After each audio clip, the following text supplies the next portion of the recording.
Bismillahirrahmanirrahim. Assalamualaikum warahmatullahi wabarakatuh.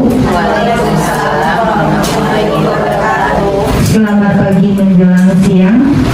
Yang terhormat Kepala Sekolah TK Ar-Rahman, yang saya hormati para majelis guru yang sudah hadir pada pagi hari ini. Pertama dan utama sekali, marilah kita ucapkan puji beserta syukur kita atas kehadiran Allah Subhanahu wa Ta'ala yang telah melimpahkan kita rahmat beserta karunia-Nya sehingga kita dapat berkumpul bersama-sama di TK Ar-Rahman. Salawat beriring salam tak lupa pula kita sampaikan kepada Nabi junjungan umat Islam sedunia, yakni Nabi besar Muhammad SAW. Baiklah, sebelum kita masuk ke materi, ibu-ibu semua sehat? Alhamdulillah sehat. Semangat Ibu Susi? Semangat. Semangat luar biasa. Baiklah, di sini saya mau mempraktekkan aksi nyata tentang penyebaran pemahaman dan penerapan pengalaman budaya positif. Baik Ibu, izinkan saya duduk sebentar. Budaya positif. Ketika di layar ada muncul kalimat budaya positif, apa yang ada dalam pikiran ibu semua? Perilaku yang baik, bagus. Ada lagi? Oke, terima kasih Ibu Atin. Budaya positif memunculkan perilaku yang baik. Budaya positif di sekolah adalah nilai-nilai keyakinan dan kebiasaan-kebiasaan di sekolah yang berpihak kepada murid agar dapat berkembang menjadi pribadi yang kritis, penuh hormat dan tanggung jawab. Maksudnya di sini penanaman nilai-nilai budaya di sekolah, keyakinan-keyakinan dan kebiasaan-kebiasaan murid untuk hal positif. Seorang guru harus memiliki kemampuan dalam mewujudkan budaya positif di sekolah.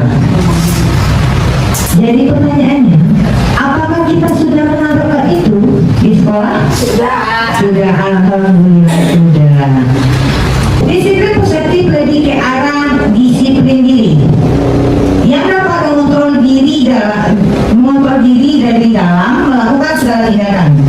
Disiplin diri dapat membuat murid memahami dan menyadari berdasarkan motivasi internal, bukan akibat paksaan atau ujian atau hukuman. Nah, di sini sebelum menanamkan disiplin positif, kita harus menanamkan disiplin diri dari dalamnya dulu. Kalau untuk anak terlambat sekolah, besok terlambat ke sekolah, contohnya anak terlambat ke sekolah karena telat bangun, karena semalam begadang. Nah, kita masuknya itu jam 8 ya Ibu ya. Nah, anak datangnya jam setengah 9. Nah, di situ nanti kita memberikan disiplin penanaman, disiplin positifnya tanpa ada tekanan. Dari dalam dirinya dulu, kita rangkul bagaimana cara menanamkan disiplin positif itu pada dirinya tersebut. Oke Ibu, lanjut.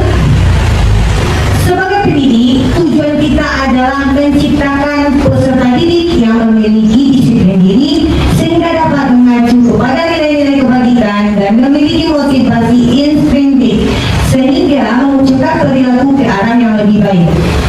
Kita terlebih dahulu memunculkan disiplin diri dari dalam, bukan dari luarnya, dari dalam diri anak, sehingga anak melakukan sesuatu tanpa ada tekanan atau paksaan. Nilai-nilai kebajikan.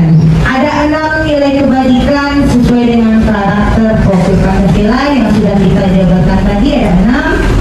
Saya yakin ibu semua tentang nilai-nilai kebajikan ini sudah kita lakukan di sekolah dan sudah kita tanamkan. Mulai kita tanamkan. Baik, kebutuhan dasar manusia.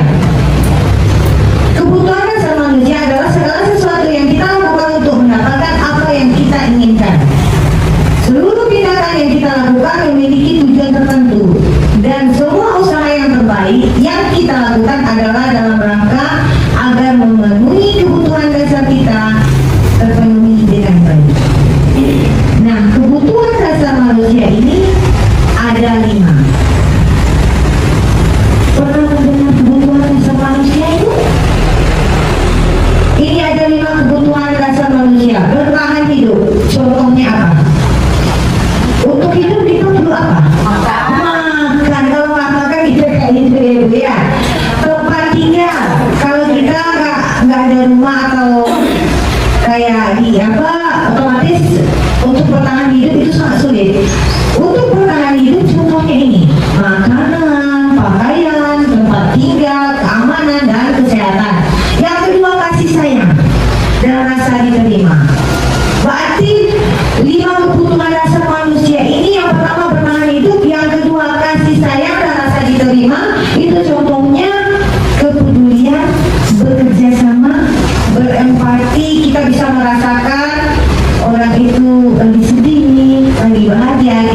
kebiasaan, baik itu dalam kelompok maupun bagian dari kerjasama.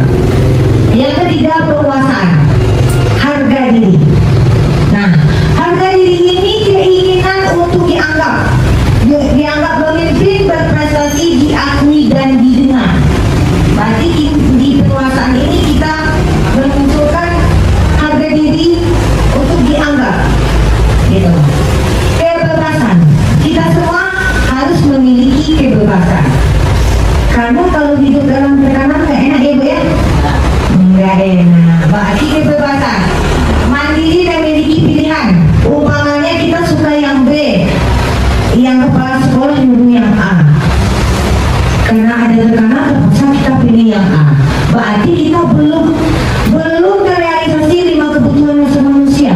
Kalau kita yang B ditekan sama disuruh sama kepala sekolah pilih yang A, itu umpama gitu kan, berarti kita belum ada kebebasan. Nah, kita kebebasan melakukan kerjasama tadi dengan baik, komunikasi dengan kepala sekolah, dengan rekan sejawat, itu akan menumbuhkan persaudaraan. Yang terakhir, kesenangan. Kesenangan ini humoris. Di sini banyak yang humoris, ada juga yang suka bermain, ada yang suka ketawa. Suka healing. Suka healing, pintar sekali Bu, suka healing. Oke Bu, kita lanjut. Baik Ibu, kita lanjut ke sesi, mungkin sesi penutup ya Ibu ya. Alhamdulillah sesi penutup Ibu. Sesi penutup. Oke, dari penyampaian sebelum ini saya tutup, dari penyampaian tadi apa penanaman budaya positif yang dapat Ibu ambil? Kita refleksi dulu. Yang pertama tadi apa? Oke, baik Ibu, saya anggap penanaman positif yang saya sampaikan kita bisa merealisasikan atau mengimplementasikan di sekolah. Untuk penutup, dalam penerapan program disiplin positif, hendaknya guru memiliki standar kepribadian profesional dan sosial yang baik, di mana guru mampu merefleksikan diri dalam posisi kontrol saat ini, bagaimana perjalanan dirinya sebagai amok atau manajer yang menuntut murid menjadi insan yang mandiri, merdeka dan bertanggung jawab. Baik Ibu, mungkin materi yang saya sampaikan cukup sampai di sini. Khilaf kata dari saya mohon maaf. Wabillahi taufiq wal hidayah.